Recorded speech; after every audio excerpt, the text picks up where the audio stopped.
जिन लोगों ने भी पहाड़ी मैदानी बनाने की कोशिश की वो उत्तराखंड के विरोधी हैं, चाहे वो कोई हो, वो आप हैं या मैं हूँ। सनातनी तो हम हैं, सनातनी मैं हूँ, सनातनी कांग्रेस है। कांग्रेस का स्वभाव और सनातन धर्म का स्वभाव एक समान है। हरीश रावत वही कहता है जो विवेकानंद जी ने शिकागो में सनातन धर्म के विषय में कहा, मैं सनातनी हूँ, धामी तनातनी। ये टोपी, ये पहाड़ी टोपी, इसको उत्तराखंडी टोपी का दर्जा मेरी सरकार दे करके गई थी, तो ये टोपी पहना करके हम अपना सम्मान मानते हैं। तो उसी तरीके से कुछ लोग यदि किसी को कोई जालीदार टोपी पहना देते हैं तो उससे वो उसकी हैसियत बदल जाएगी, उसकी शख्सियत बदल जाएगी, उसके तासीर बदल जाएगी। आजकल कालने भी ढूंढ रहे हैं, भाजपा स्वयं ही कालने में है। वो धाकड़ इसलिए हैं क्योंकि बड़े भाकड़ हैं। तो आपके रास्ते में आप बड़ी चुनौती किसे मानते हैं, भाजपा को या कांग्रेस को, उत्तराखंड कांग्रेस को? कांग्रेस, बस कांग्रेस में हूँ। कांग्रेस क्या चुनौती, कांग्रेस ही तो मुझको हाथ में रखे हुई है। इन्हीं इन्हीं इन्हीं हाथों से तो यहाँ तक पहुँचा हूँ। अर्थात राजनीति में जो दिखता है वो अलग बात है, जो नहीं दिखता वो बहुत कुछ होता है। मैं उनको कैसे चुनौती मान सकता हूँ? अरे ये तो कांग्रेस के हाथ हैं जो मेरे सर पर रहे थे, जिससे मैं यहाँ तक आप पहुँचा। राजनीति, सक्रिय राजनीति में कई बार सवाल उठते हैं और कि भाजपा आप को, सक्रिय राजनीति में रहेंगे नहीं रहेंगे। भाजपा को मैं चुनौती नहीं मानता, हम उनको एक प्रतिद्वंदी मानते हैं। हाँ, प्रतिद्वंदी ऐसा है जो फेयर गेम नहीं खेलता है, जो झूठ बोल करके धन बल से, पार्श्विक बल से सत्ता हथियाता है। उन्होंने हमको 2016 सत्र में पार्श्विक बल से डिसलॉज किया, कोई राजनीतिक तरीके से डिसलॉज नहीं किया। और उन्होंने 2017 में झूठ बोला, कहा हरीश रावत ने जुम्मे की नमाज की छुट्टी कर दी है। गाँव में कहा, किसी ने ये नहीं पूछा कि भाई किस स्कूल में छुट्टी हुई। सरकारी दफ्तरों में तो छुट्टी होगी ना, सरकार करेगी, नोटिफिकेशन वहीं तो जाएगा। किसी सरकारी कार्यालय में छुट्टी हुई, किसी जिला कार्यालय में हुई, किसी अस्पताल में हुई, किसी स्कूल में हुई, कहीं छुट्टी हुई? किसी कोई एक पहाड़ी उत्तराखंडी बता दे मुझको जिसने उस छुट्टी, जुम्मे की छुट्टी का छुट्टी मिली हो जिसको। जब छुट्टी हुई नहीं, हमने आदेश ही नहीं किया, लेकिन भाजपा के वहाँ पकाया गया और 7 दिन के अंदर झूठ बोल करके सारे उत्तराखंड को मत करके और जो है मोदी जी ने परोस दिया और लोगों ने गपागप ग्रहण कर लिया और हमारी छुट्टी कर दी, हमारी छुट्टी कर दी। तो भाजपा तो झूठ के आधार पर, 2022 भी झूठ के आधार पर है। अब 10 लाख इनाम घोषित कर रखा मैंने, 10 लाख कि दिखाओ, कोई नोटियाल दिखाओ, कोई नोडियाल दिखाओ, कोई फरत्याल दिखाओ, है? कोई सिमवाल दिखाओ, है? वो सिमवाल नहीं जिस पर मुकदमा लगा रहे हैं, हाँ वो भी सही। पवन सिंह की बात कर रहे हैं? नहीं, एक सिमवाल पर मुकदमा भी कर रखा है ना। मैंने उनका इंटरव्यू किया पवन सिंह का। एक गाना है ना वो धामी रे किया है, उस पर मुकदमा कर रखा है। चाहे वो हो चाहे कोई और हो, किसी को दिखाओ, लाओ ना जिसमें कहा हो, जिसमें कहा हो हरीश रावत ने कि हम सत्ता में आएंगे 2022 में मुस्लिम यूनिवर्सिटी बनाएंगे, हमको वोट दो करके दिखाओ ना मुझे। और 10 लाख इनाम ही नहीं दे दिया है। मैंने कहा तुम मेरे प्राण लेना चाहोगे, मैं प्राण त्याग दूंगा यदि मैंने ऐसा कहा होगा, और नहीं तो राजनीति से छोड़ ही दूंगा और उत्तराखंड से माफ़ी मांगूंगा। लेकिन भाजपाई हो, मैं तो अब भी आपके चैनल पर कह रहा हूँ, कोई है भाजपा में अपने बाप का बेटा ऐसा जो हिम्मत करे, मेरी चुनौती को स्वीकार करे, लाए न मुझे दिखाए वो प्रमाण जिसमें मैंने कहा है कि हम सत्ता में आएंगे तो 2022 में हमको सत्ता में लाइए, हम मुस्लिम यूनिवर्सिटी बनाएंगे। तुमने कोरा झूठ बोल करके सारे उत्तराखंडियों को बेवकूफ़ बनाने का क्या समझ रखा है उत्तराखंड के लोगों को कि आप झूठ बोलेंगे और उत्तराखंड उस झूठ को पचा लेगा और मैं पचने दूंगा उस उत्तराखंड को। आजकल कालने भी ढूंढ रहे हैं, भाजपा स्वयं ही कालने में है। सनातनी शरीर है और सनातनी वस्त्र पहन करके लोगों को बेवकूफ़ बनाते हैं। सनातन और तनातन का क्या मेल भैया, मुझे बताओ ना, आप बताओ, आप तो पत्रकार हो, विश्लेषक हो ना। सनातन और सनातनी का कोई मेल हो सकता है? तो भाजपा का शरीर सनातनी है और बाहर से जो ओढ़नी ओढ़ रखी है वो सनातनी है। हरदा 2027 में अगर कांग्रेस सरकार बनाती है और आप मुख्यमंत्री होते हैं तो 100 दिन का क्या रोड मैप रहेगा आपका? पहला काम तो हम ये करेंगे कि जितनी खंगालेंगे, जितनी नौकरियां हो सकती हैं, और ये सब जितने मैं खड़ा करके गया, अधीनस्थ सेवा चयन आयोग भी करके गया, वॉक इन बोर्ड बना करके गया, शिक्षा में यहाँ भी बना करके गया, चिकित्सा में भी, और उसके अलावा मैंने प्राविधिक बोर्ड को भी एग्ज़ाम करने का आदेश दे दिया था। इन सब संस्थाओं को रीजनरेट करूँगा, रिजुविनेट करूँगा, और पब्लिक सर्विस कमीशन को जो है वो टास्क दूंगा, और इनके परीक्षाएं करवाएंगे, और जो है लोगों को जितने पद रिक्त पड़े हुए हैं उनको भरने का काम करेंगे। और पहला काम। दूसरा काम, मैं लोगों को आश्वस्त करूंगा, गांव-गांव जितनी जगह कांग्रेस का मुख्यमंत्री जा सकता है, मैं कहूँगा भाई एक बात कहो कि नहीं, हम फिर इन गाँवों की तरफ व्यवस्था को लेकर के आने का काम करेंगे, विकास को लेकर आने का काम करेंगे। इन गाँवों रिवर्स को मत पलायन। छोड़ो, ये बहुमूल्य धरोहर है तुम्हारी, ये इस मिट्टी को मत छोड़ो, ये मिट्टी कल तुमको नहीं मिलेगी, इसको जो है पकड़े रहो, थामे रहो, इसी के साथ हम तुम्हारे लिए अवसर पैदा यानी करने रिवर्स का पलायन होगा। अवसर रिवर्स पैदा पलायन कह कर सकते हैं हरदा अवसर से। मैं कोई शब्द जो ये शब्द कहते हैं ये सब ढोंग है सब जो है। जी। हाँ, मैं जो है इस एक कार्य योजना पर काम करूँगा, मेरे पास कार्य योजना है। मैं वो सारी अपनी पहलों को, जिनको इन्होंने बदल दिया है, छोटी-छोटी पहलें, हर पहल कुछ न कुछ उत्तराखंड के लिए जोड़ती है, उन सारी पहलों को फिर से प्रारंभ करूँगा। फिर से उन पहलों को जो है रीजनरेट करेंगे। जैसे मेरा गाँव मेरी सड़क योजना है। हमने जिन डिपार्टमेंटों को कोई काम नहीं था, जैसे जिला पंचायत, क्षेत्र पंचायत और आरईएस, इन सबको हमने काम दे दिए थे। हमने कहा तुम्हें गाँव की जोड़ने की सड़कें बनाओ। मेरा लक्ष्य था 3 साल के अंदर उत्तराखंड का कोई छोटा बड़ा गाँव ऐसा न रह जाए जो सड़क से न जुड़ जाए, और वो मेरे गाँव मेरी सड़क योजना से हो रहा था। 370 सड़कें केवल उसके आधार पर बना कर गई है, पलायन कैसे और रुकेगा हरदा?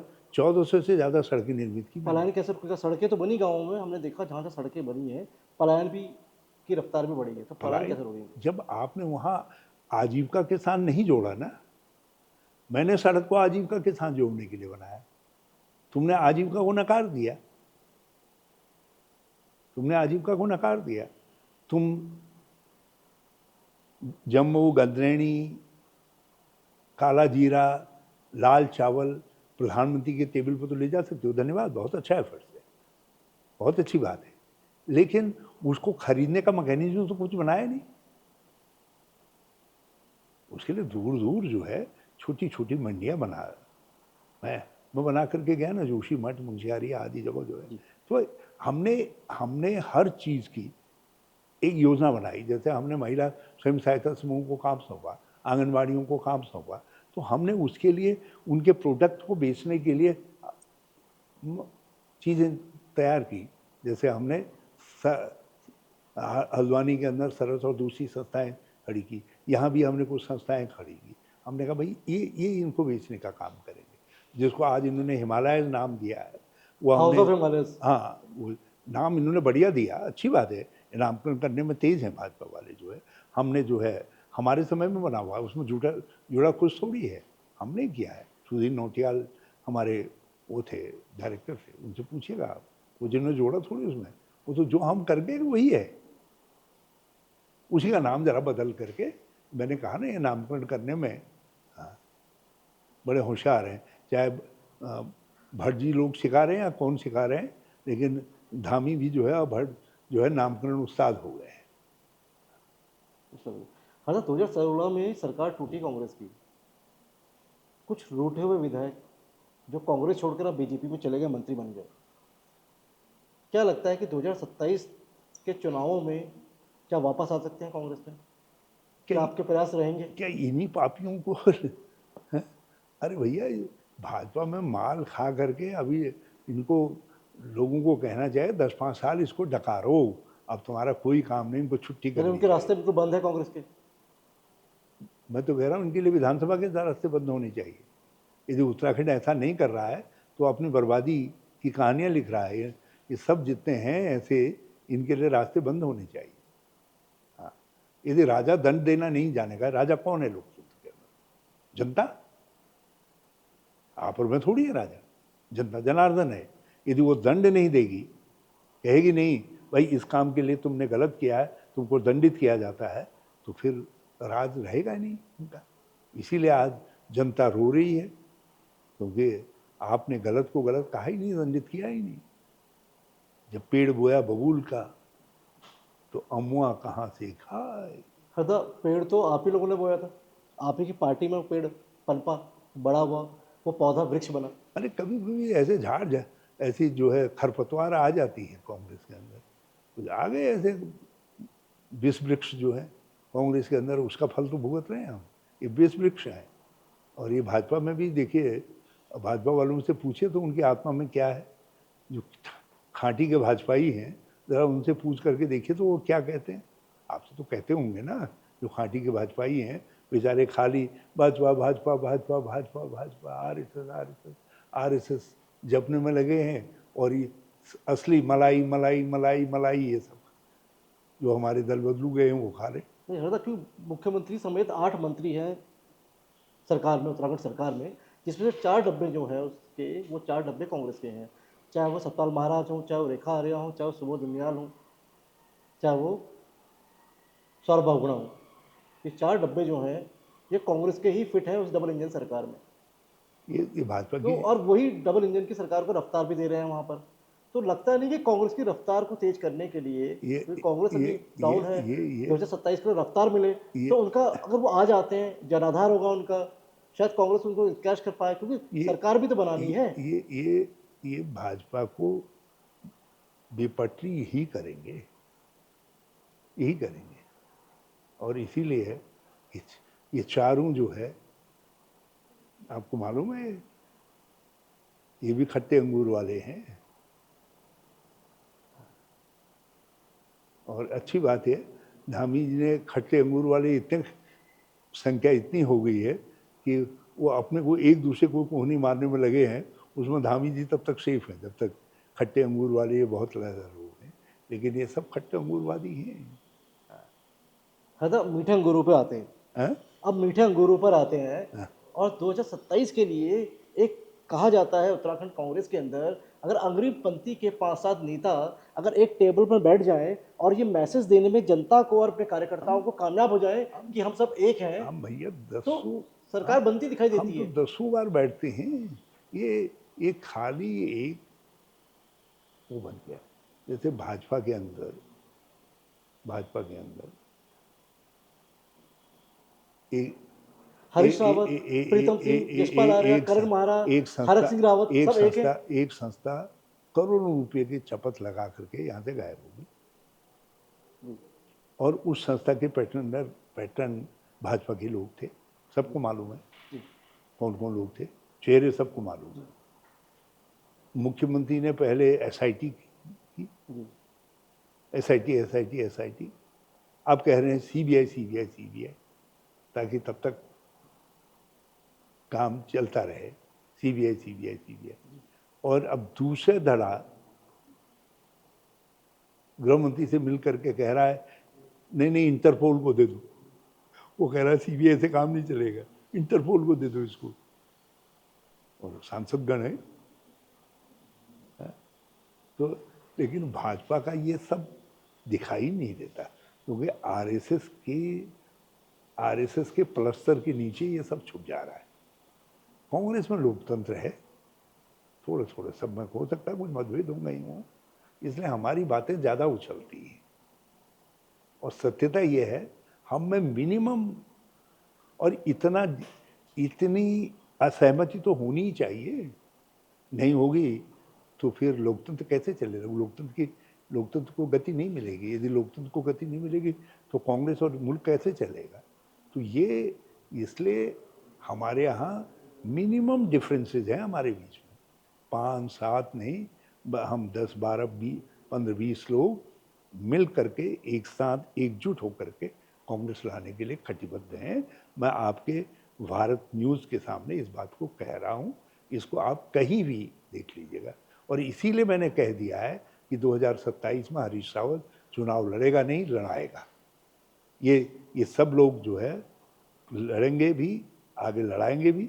इनके पीछे हाँ भाई लगो लगो लगो लगो कहने के लिए हरीश रावत लगेगा। हरक सिंह रावत और हरीश रावत पुरानी अदावतों को भूलकर क्या एक हो गए? आज एक पार्टी में हम आज एक पार्टी में हैं।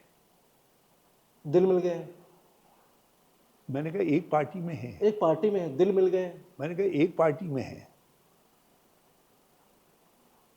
समय समय सबसे बलवान होता है। कल कल दिल मिल भी सकते। आप समय समय समय समय को आप कैसे नकार सकते हैं? लगता नहीं कि पार्टी हित में सबको एक साथ आ जाना चाहिए? मैंने कहा समय को समय की ताकत को आप कैसे नकार भाई सकते? पार्टी हित पे सबको एक साथ आ जाना चाहिए, ऐसा लगता नहीं है? बिल्कुल आना चाहिए। दिल मिल जाना चाहिए। बिल्कुल, मैंने कहा बिल्कुल आना चाहिए। और दिल मिले न मिले, हाथ तो कुछ दिन मिलने चाहिए, कदम तो कुछ दिन मिलने चाहिए। जब कदम और हाथ मिलेंगे, चाल मिलेगी, ढाल मिलेगी, तो फिर जो है दिल भी मिलेंगे। दिल भी मिलेंगे। मैं बैल के हल को बैल के आगे नहीं जोतता हूँ, पीछे जोतता हूँ। पहले बैल लगेगा ना, पहले कदम मिलेंगे, हाथ मिलेंगे और लक्ष्य मिलेंगे। उजाड़ू बल्द को कैसे? और लक्ष्य मिलेंगे, तब उसके बाद चलेंगे। अरे उजाड़ू बल्द जो होते हैं उनको कैसे थामेंगे? हमने थाम दिया। हमने थाम दिया। अब इसके बाद उत्तराखंड में कोई उजाड़ू बल्द होने की हिम्मत नहीं करेगा। आप देखिएगा, हम ये हमारे उजाड़ू बल्द के बाद अब कोई जो है कोई उजाड़ू बल्द बनने की हिम्मत नहीं करेगा। जो उजाड़ू बल्द हैं, कुछ थम गए हैं, कुछ थाम लिया हमने, और कुछ जो है उनको वक्त थाम देगा, आगे जनता थाम देगी। देखिएगा ये चुनाव में जो है ये सारे उजाड़ू बल्द चित्त होंगे। एक कहावत है, age is just a number. Age is just a number. लेकिन कहीं ना कहीं आपकी एज को लेकर, क्योंकि आप सक्रिय हैं, बिल्कुल पहाड़ चढ़ रहे हैं, यात्रा भी कर रहे हैं, फिर भी कुछ कांग्रेस ही हैं, कुछ कांग्रेस के नेता जो आपको रिटायर करने में तुले हैं। वो ठीक कह रहे हैं, वो बेचारे वो ठीक कह रहे हैं। वो उनको वो आप सोच टायर्ड होंगे। हैं या कोई कह टायर्ड तो रहा नहीं होगा, है आप? कोई कह रहा होगा ठुलवाजू, कोई कह रहा होगा दाजू, कोई कह रहा होगा चचा, कोई कह रहा होगा बुबू। खाली पाँव फिसल जाएगा, टूट जाएगा, चोट लग जाएगी। इस काहे तो चिंता है। हम करेंगे, हम लड़ेंगे, हम चलेंगे कह रहे होंगे। और मैं ये कह रहा हूँ कि देखो इस बुढ़ापे में भी जब मैं इतना चल सकता हूँ, तो तुम्हारी जवानी को के लिए ये चुनौती है। तुम इससे दुगना तिगुना चलो। ये एक बार इसलिए ऑन चलो। कैमरा बोल दीजिए कि Harish Rawat is not tired. मैं तो केवल उसी दिन टायर्ड होऊंगा जिस दिन ऊपर वाला जो है अपने पास बुला लेगा। उसी दिन उस दिन भी बल्कि टायर्ड वहाँ भी रहूँगा, नहीं रहूँगा। हाँ, वहाँ भी जो है मेरे पाँव चलते रहेंगे हो सकता है। तो मैं कभी टायर्ड होने वाला नहीं। जी न टायर्ड होने वाला हूँ, न रिटायर्ड होने वाला हूँ। जी। मैं गतिशील रहूँगा, हमेशा गतिशील रहूँगा। जनता के सवालों से, गरीब और कमज़ोर के सवालों से हमेशा जुड़ा रहूँगा। हर ये सवाल 2027 के मद्देनजर मैं आपसे पूछ रहा हूँ कि ये सवाल उठेंगे भी और कांग्रेस पार्टी के अंदर भी उठते हैं, और जब जनता के बीच में आप जाते हैं कहीं ना कहीं ये सवाल जनता तक पहुंचाने की कोशिश भी होती है कि भाई हरीश रावत जी से सवाल कीजिए। 2022 के चुनाव में आपकी अगुवाई में कांग्रेस बुरी तरह हार जाती है। क्या आप हार की जिम्मेदारी ले रहे हैं? और मैं तो बिल्कुल नहीं। मैंने कहा कोई जिम्मेदार नहीं है, मैं जिम्मेदार हूँ। सबसे पहले कह दिया, सबसे कह दिया। मैंने कहा भाई विचार नहीं, आज कहता हूँ मैं कि 2022 के हार के कारणों का विश्लेषण करो, तब 2027 में आ सकोगे। उन कारणों का निवारण करना है, उन गलतियों को सुधारना है। आज कह रहा हूँ, लेकिन उस समय मैंने कहा मैं जिम्मेदार हूँ, क्योंकि उस समय पार्टी को एक धक्का लगा था। सारा जमाना कह रहा था कांग्रेस जीत रही है, और हम जीतते जीतते हार गए। तो कांग्रेस का वर्कर सख्ते में था, उससे मैंने कहा मैं जिम्मेदार हूँ। ये भी कहा गया हरदा कि हरीश रावत जो है उन्होंने अपनी केवल 2 सीटों पर फोकस किया, 2 सीटों से चुनाव लड़ा और वो पूरे राज्य पे फोकस नहीं कर पाए, वो नेतृत्व का कहीं ना कहीं अभाव रह गया। नहीं, देखो 2017 में ये नहीं था। 2017 में मेरी गलती ये थी कि मैं उनमें से दोनों सीटों में से एक भी जगह गया ही नहीं, मैं बिल्कुल गया ही नहीं। और ये भी गलती थी कि धन के अभाव में जो है मेरी दोनों जगह लास्ट 3 डेज के अंदर दफ्तर बंद हो गए थे, खिंचा में भी और हरदा आज यहाँ हरिद्वार में भी। जी। ये 2017 की बात जो है, वहाँ तो गया ही नहीं मैं सारे राज्य भर में घूमता रहा। कोई एरिया ऐसा नहीं है, कोई कॉन्स्टिट्यूंसी ऐसी नहीं है जिसमें मैं नहीं गया हूँ। लेकिन 2022 में ज़रूर मुझसे गलती हुई, मुझे चुनाव नहीं लड़ना चाहिए था। यदि मैं चुनाव नहीं लड़ता, चुनाव लड़वाता तो आज कांग्रेस सत्ता में होती। और मैं कह रहा था मैं नहीं लड़ना चाहता, मुझे मत लड़ाओ। गैरसैंण राजधानी हो जाती। मैं हाँ, वो भी हो जाती, वो भी हो जाती, वो हमारा लक्ष्य, हम उसको कभी नहीं भूलेंगे। चाहे चाहे गैरसैंण राजधानी बनाने के लिए लोग वोट दें या भाजपा से नाराज होकर के हमको वोट दें, ये तो जनता को देखना है। लेकिन हमारा लक्ष्य बिल्कुल यथावत बना रहेगा। हरदा आपने जो गांवों को संवारने की बात कही, आज वो गांव खाली क्यों है? इसलिए कि भाजपा, एक बात बताओ, 2016 में मडुआ बुआई क्षेत्र, आप कहीं वो डालिएगा ना आरटीआई में, उसमें जानकारी लीजिएगा। मडुआ बुआई क्षेत्र पहली बार पहाड़ों में बढ़ा, खरीफ फसल का बुआई क्षेत्र बढ़ा पहली बार। तो हमने रिवर्स पलायन जिसको आप कह रहे हैं, हमने गांव का आदमी गांव में रहे, उसके लिए हमने सैकड़ों पहले बहुत सारी नई चीज़ें हमने प्रारंभ की ताकि उसको वहीं कुछ काम मिल जाए। मेरा फोकस उस बात में रहा। जैसे आज ये सूर्य घर क्या बना रहे हैं, क्या कर रहे हैं, अब तो केंद्र भी सोलर लाइट सब्सिडी दे जो रही कर है। रहे हैं, मैंने सोलर पैनल। हाँ, मैंने 2000 वेंडर्स 2016 में चयनित करवाए और उन वेंडर्स को मैंने कहा हम तुमको 90% सब्सिडी दे रहे हैं, तुम जो है अपने घर में छोटे छोटे सोलर पैनल लगाओ, घर में, बाड़ी में, खेत में, नज़दीक में लगाओ, ताकि तुम्हारी आमदनी साल की 20,000 से लेकर के 1 लाख के करीब हो सके। जिसके पास जितनी ज़मीन हो, छोटा घर हो, छोटे हो, बड़ा हो, है, उनको ट्रेनिंग दी हमने। मेरा लक्ष्य ये था कि हर आदमी की इनकम को बढ़ा दूँ। इन्होंने उसको मेगावाट में बदल दिया। अब आप मेगावाट, उत्तराखंड का गरीब व्यक्ति मेगावाट की प्रोजेक्ट थोड़ी लगा सकता है, वो कोई अमीर ही लगा सकता है। तो इन्होंने गरीब को छाड़ दिया। हरीश रावत ने गरीब को बुलाया, उससे कहा, उसके लिए तो 20,000 भी सपना था। मैंने कहा भाई जितनी बिजली पैदा करोगे यूपीसीएल तुमसे खरीदेगा, तुमको चेक नेट देगा। हमने उसका व्यवस्था की और 2000 लोगों को ट्रेनिंग दी इसके लिए। और इन्होंने बड़े बड़े लोगों को आमंत्रित किया, विज्ञापन दिए अखबारों को, इसीलिए तो सब जय जयकार करते हैं इनकी। इन्होंने सब विज्ञापन दिए, मैंने लोगों को बुला करके उनको घर में देने का काम किया। अब हमने विधवा बकरी पालन योजना शुरू की। हमने विधवाएं छांट करके बुलाई और उनको जो है तीन बकरी और 1 बकरा सरकार की तरफ से दे दिया। हमने कहा भाई तुम अपनी अर्थव्यवस्था को संवारो इससे। तो और उसके लिए हमने वैकल्पिक योजनाएं बनाई। हमने कहा जो है हम उत्तराखंड में जैविक मीट का प्रचार करेंगे और उसके लिए दिल्ली, बम्बई आदि में आउटलेट खोलेंगे और यदि ज़्यादा प्रोडक्शन हुआ तो हम विदेशों में भी जैविक मीट के नाम से, हिमालयन मीट के नाम से उसको बेचने का काम करेंगे। तो हमने एक सिलसिला, लेकिन हमारा लक्ष्य छोटा गरीब था, इंडिविजुअल था। इनका लक्ष्य बड़े बड़े लोग हैं।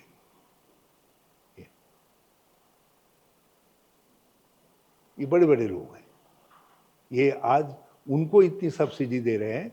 अब वो सब्सिडी जितनी दी जा रही है वो हमारे गरीब तक तो पहुंच ही नहीं रही है। बेरोजगार तक तो पहुंच ही नहीं रही है। आपने तो उसको तो जोड़ा ही नहीं। ये दृष्टि का अंतर है। भाजपा हमेशा बाईं आंख से देखती है, और कांग्रेस हम दोनों आंख से देखते हैं। इसलिए हम सही निर्णय करते हैं। हमने सही निर्णय किया था। तो इसलिए मैंने आपसे कहा कि जो आपने मुझसे सवाल किया उसका ये जवाब है कि इन्होंने बड़े बड़े, आप अडानी आ जा रहा है, दूसरे आ रहे हैं सोलर, उसमें हमारे ज़मीनों को खरीद ले रहे हैं, खेतों में ढालू में लगा रहे हैं। आज तो लोग वाह वाह कर रहे हैं, लेकिन उससे हमारी प्राकृतिक वो कमज़ोर हुई। जहाँ हमको हरे पेड़ लगाने चाहिए थे वहाँ अब सोलर पैनल लग रहे हैं, लेकिन उसका लाभ कौन उठा रहा है? प्रश्न ये है, उसका लाभ कौन उठा रहा है? आप कहेंगे राज्य उठा रहा है। मैं कहूँगा राज्य किससे बना हुआ है? ये इंसानों से बना हुआ है ना।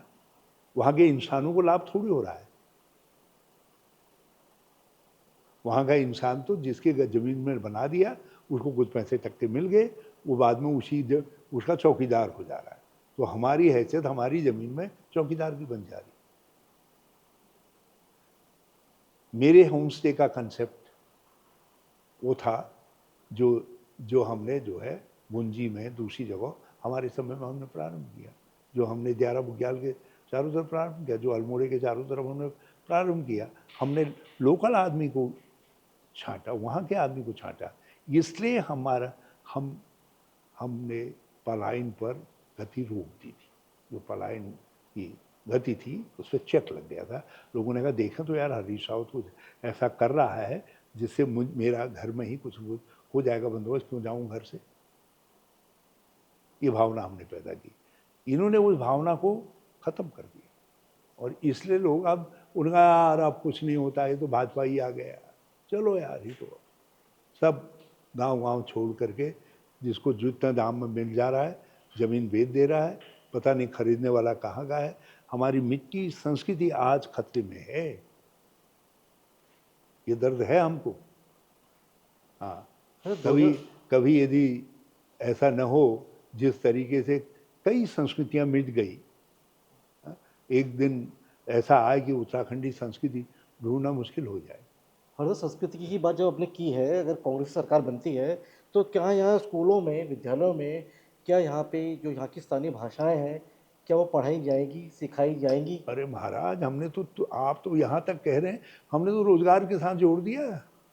मैंने पब्लिक सर्विस कमीशन को पूरा बुलाया अपने घर में, उसके मेंबर्स अब भी होंगे कुछ लोग जो है, नहीं तो जोशी जी थे उसमें चेयरमैन।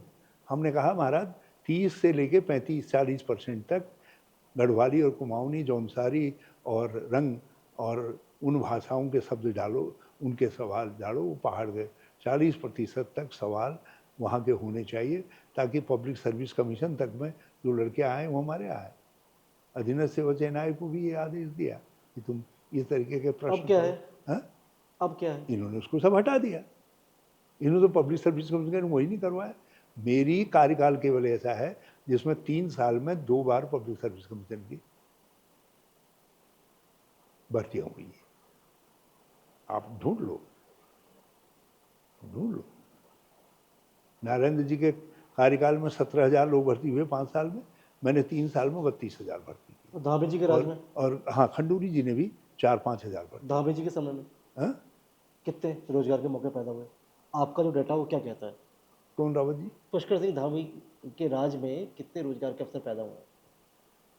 इन्होंने तो शब्दों में तो इन्होंने सारे उत्तराखंडियों को 3-3 बार रोजगार से नवा दिया है। नहा गए हैं सब लोग 3-3 बार। इतनी चिट्ठियां बांट दी हैं, इतने प्रोग्राम बांट दिए हैं। यदि यहाँ के अखबारों को पढ़ो और यहाँ के चैनलों को देखो तो हर उत्तराखंडी जो है रोजगार पा गया है, सरकारी नौकर हो गया है, हर किसी का बेटा जो है। यदि हकीकत क्या है? हकीकत बिल्कुल उल्टी है। ये 4 साल में 4,000 लोगों को नहीं दे पाए। सारी नौकरियां फंसी हैं। चयन करते हैं, कुछ कमियां ऐसी छोड़ देते हैं कि कोई न कोई कोर्ट में चला जाए, मामला फंसा रहे। सारे मामले फंसा दिए। तो आप इस मैकेनिज्म को कैसे ठीक करोगे? सरकार अगर आपकी भी बनती है, अरे कुछ मामला नहीं। कोर्ट में तब भी जाएगा। अरे जिस समय कांग्रेस आएगी और लगेगा लोगों को ये मुख्यमंत्री हरीश रावत की बात मानने वाला है, हमारी धमकी इतना काम करेगी, क्या बात कर रहे हो। भारत न्यूज़ लाइव से जुड़ने के लिए इसे लाइक, सब्सक्राइब और बेल आइकन दबाएं।